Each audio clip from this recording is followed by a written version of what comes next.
Hello good morning student. I am Raju Thackeray and welcome in excellent academy Kuradi.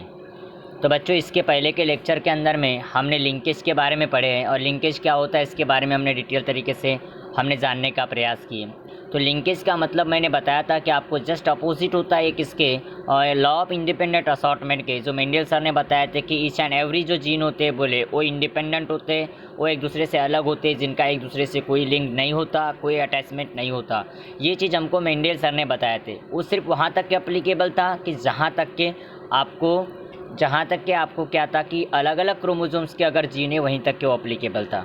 लेकिन अगर same chromosome के अगर जब जीन होते उस समय पर वह लॉ क्या हो जाता है, फेल हो जाता है। और यह लॉ को फेल मॉर्गन सर ने किए। मॉर्गन सर है, उसके बाद में बैटसन वगैरह ये जो थे ये साइंटिस्ट, इन लोगों ने आकर के इनको क्या किए, फेल किए। तो गाइज़, मैं आज जो टॉपिक बताने वाला बड़े ध्यान से सुनना, बड़ा डिफ़िकल्ट सा टॉपिक, समझने में थोड़ा सा प्रॉब्लम और कन्फ्यूजिंग टॉपिक, बहुत कन्फ्यूज़न कर देता है। कि लिंकेज बोले, फिर कंप्लीट लिंकेज और इनकम्प्लीट लिंकेज, और इज दिस, ये क्या कॉन्सेप्ट है, ये समझने में बड़ा तकलीफ जाता है। लिंकेज तो लिंकेज समझ में आया, लेकिन वहाँ पर भी कंप्लीट और इनकम्प्लीट लिंकेज, ये चीज़ थोड़ी सी अलग सी लगती है और समझने में थोड़ी सी डिफ़िकल्ट सी जाती है। लेकिन बच्चों, अगर ध्यान से आज का लेक्चर अगर सुनते हो और अच्छे तरीके से सुनते हो तो मैं 100% गारंटी देता कि आपको अच्छे तरीके से मैं समझा करके दूंगा। तो लास्ट तक वीडियो को देखिए, और चैनल अच्छा लगे तो प्लीज़ इसको सब्सक्राइब कीजिए, लाइक कीजिए और शेयर कीजिए, ताकि और मैं अच्छे अच्छे वीडियो आप लोगों तक पहुँचा सकूँ। तो गाइज़, मैं चलो इसको शुरुआत करता, इस चैनल मैं बताने का प्रयास करता कंप्लीट लिंकेज और इनकम्प्लीट लिंकेज को। तो मैंने जैसे लिंकेज बोला था, तो लिंकेज अपने को पाया जाता है कि कहाँ पर कि सेम क्रोमोसोम के अंदर में अपने को लिंकेज अपने को पाया जाएगा। और डिफरेंट क्रोमोसोम में अपने को लिंकेज ऑब्जर्व नहीं होता, मैंने जैसे कि पहले आपको बता दिया हो। तो कंसीडर करते कि आज भी एग्जाम्पल ली, ये क्रोमोसोम है, कंसीडर करो कि यहाँ एक क्रोमोसोम है, यहाँ पर एक जीन है, दूसरा जीन है, तीसरा जीन है, चौथा जीन है, पांचवा जीन है और छठवां जीन है। कितने जीन बनाए? 6। ये ए हो गया, ये बी हो गया, ये सी हो गया, ये डी हो गया, ये ई हो गया, और ये एफ हो गया। ऐसे जीन यहाँ पर आपके पास में प्रेजेंट है। ऐसे कोई जीन होते नहीं, मैंने कंसीडर कर दिया ऐसे कुछ जीन वहाँ पर प्रेजेंट है। A B C D E F, ऐसे इतने सारे जीन हैं। अब इन जीन्स के हिसाब से हम समझने का प्रयास करेंगे कि कंप्लीट लिंकेज और इनकम्प्लीट लिंकेज। अब यहाँ कंप्लीट लिंकेज कैसे और इनकम्प्लीट लिंकेज कैसे, इस टर्म को समझने के लिए मैं थोड़ा सा और सा एक क्रोमोसोम आपको बना कर देता है। ऐसा नॉर्मली ना बनाते हुए मैं एक अलग सा क्रोमोसोम आपको नॉर्मली जनरल एग्जांपल से उसको समझाने का प्रयास करता गाइज। ये आपको समझ में आ गया होगा। यहाँ पर मैंने 6 आपको जीन बना दिया एक क्रोमोसोम के ऊपर में, सेम क्रोमोसोम, क्योंकि लिंकेज ओनली सेम क्रोमोसोम में होती है, एक ही क्रोमोसोम के जीन के बीच में होती है। डिफरेंट क्रोमोसोम के जीन के बीच में लिंकेज नहीं होती, आपको मैंने लिंकेज के अंदर में बता चुका बेटा। तो चलो इसको समझने के लिए और इसको डायग्रामेटिकली समझते हैं। मैं एक नॉर्मल सा कंसीडर कर देता कि मैं नॉर्मल सा एक क्रोमोसोमल स्ट्रक्चर बनाता। कंसीडर करो कि ये एक क्रोमोसोम है, कंसीडर, अब ऐसा होता नहीं लेकिन नॉर्मली क्रोमोसोम है। यहाँ पर जीन के मैंने कॉलम बना दे 1 2 3 4 5 और 6। यहाँ पर ए जीन है, यहाँ पर बी है, यहाँ पर सी है, यहाँ पर डी है, यहाँ पर ई है और यहाँ पर क्या है, एफ है। ऐसे यहाँ पर तुम्हारे जीन्स दिखाई दे रहे हैं। अब गाइज ये क्रोमोसोम है, तो अब यहाँ पर मैं आपको कंप्लीट लिंकेज और इनकम्प्लीट लिंकेज बताने का प्रयास करता कि किस प्रकार से होगा। तो जैसे आप लोग देखो, क्रोमोसोम ए है और क्रोमोसोम बी है, एक दूसरे से लिंक्ड है और इनके बीच में का डिस्टेंस बिल्कुल कम है। इनके बीच में का डिस्टेंस अगर बिल्कुल कम है तो इनके बीच में का जो लिंकेज होगा वो स्ट्रांग होगा। क्या होगा? स्ट्रांग। और स्ट्रांग लिंकेज होगा मतलब वो लिंकेज का क्रॉसिंग ओवर नहीं होगा।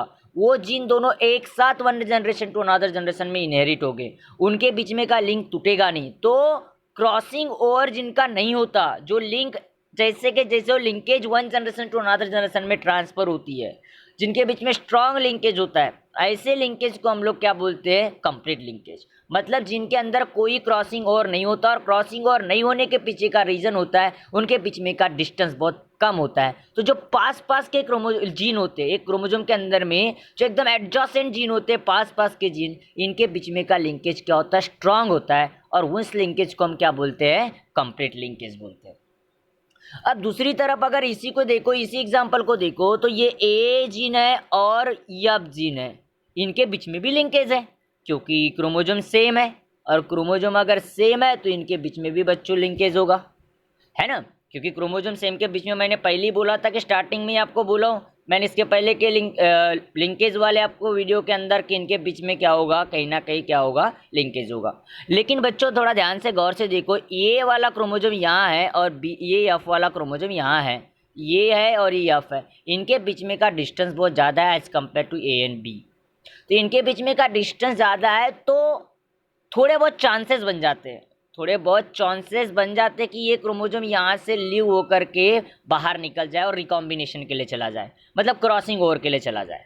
तो जीन जीन के बीच में लिंकेज है, लेकिन हो सकता है कि मियोसिस के समय पर उनका क्रॉसिंग ओवर हो सकता है, क्योंकि अपने को पता है सेल डिवीज़न हमारा मियोसिस से होता है। तो मियोसिस के समय में जिनके बीच में थोड़े भी कुछ चांसेस है, हालांकि वो 50% से कम चांसेस होते हैं, मैं तो 25% से कम ही बोलना चाहूँगा वो चांसेस इसके क्रॉसिंग ओवर के। आपके अकॉर्डिंग टू बुक 50% से कम चांसेस बोला है, मैं अगर उसको बोलूँ तो 25% से भी कम ही चांसेस होते हैं ऐसा होने के, ठीक है। लेकिन हो सकता है क्योंकि इनके बीच में का डिस्टेंस ज़्यादा है, तो कभी कभार हमको पहले लिंकेज था इसलिए लिंकेज का टाइप है, लेकिन मियोसिस के समय पर जीन का क्या हो सकता है, रिकॉम्बिनेशन के लिए जा सकते हैं, मतलब वो वहाँ से पेयर तोड़ के, मतलब लिंकेज टूट के अनदर लिंकेज बन सकता है, दूसरे जीनों के साथ में क्या कर सकता है, वो पेयर कर सकता है। तो ऐसे लिंकेज को क्या बोलते हैं, इनकम्प्लीट लिंकेज बोलते हैं। आई होप कि कॉन्सेप्चुअल आपको समझ में आया होगा। अब हम देखते हैं पॉइंट वाइज इसको समझने का प्रयास करते हैं कि हमने जो लिखे हैं इस हिसाब से आपको क्या समझना है। तो गाइज चलो लिंकेज की तरफ बढ़ते हैं। तो मैंने बोला कि जो लिंक जीन होते हैं कि जो which are closely located on the chromosome, मैंने पहले ही बोला क्लोजली लोकेटेड, मैंने पहले ही बताया था, ये एक मैंने यहाँ क्रोमोजोम बना दिया फिर से, ये पहला जीन, दूसरा जीन और ये तीसरा जीन, मैं ABCD नहीं बोल रहा हूँ, मैंने फर्स्ट सेकंड थर्ड, अब ये 1 और 2 ये दोनों क्लोजली लोकेटेड है एक दूसरे से, तो इनके बीच में कोई क्रॉसिंग ओवर नहीं होगा, नो क्रॉसिंग ओवर, मतलब ये जीन एक दूसरे से नहीं टूटेंगे, नो क्रॉसिंग ओवर, वो क्रॉसिंग ओवर यहाँ पर नहीं होगा। आपने 10th क्लास में क्रॉसिंग ओवर पढ़े हो, आपने 11th क्लास में भी क्रॉसिंग ओवर पढ़े हो। क्रॉसिंग ओवर का मतलब क्या होता है कि जो क्रोमोजोम के सिस्टर क्रोमैटाइड आपस में क्या होते हैं, यहाँ पर इस तरीके से ये दूसरा क्रोमोजोम, ये देखो ये ऐसे क्रॉसिंग ओवर के समय पर इधर का जेनेटिक मटेरियल इधर, इधर का इधर, तो ऐसा बिल्कुल नहीं होगा। तो ऐसी चीज़ को क्या बोलेंगे हम, कंप्लीट क्या बोलेंगे, लिंकेज बोलेंगे। और वो इनहेरिट होते हैं, एक साथ जाएंगे, दोनों क्रोमोजोम एक साथ ट्रांसफर हो गए one generation to another generation, तो ऐसी चीज़ को कंप्लीट लिंकेज बोलते हैं। और ऐसा चीज़ अपने को पाया जाएगा, ये होता है ड्रासोफिलिया के अंदर। ड्रासोफिलिया मेल्स के अंदर में जीन पास के जो आइज वगैरह के जीन बोलो या दुनिया भर के जीन, आगे मैं मॉर्गन्स लॉ में आपको बताऊंगा, मॉर्गन्स एक्सपेरिमेंट पढ़ाने वाला, उसमें आपको ड्रासोफिलिया का बिल्कुल डिटेल कॉन्सेप्ट आपको बताऊंगा।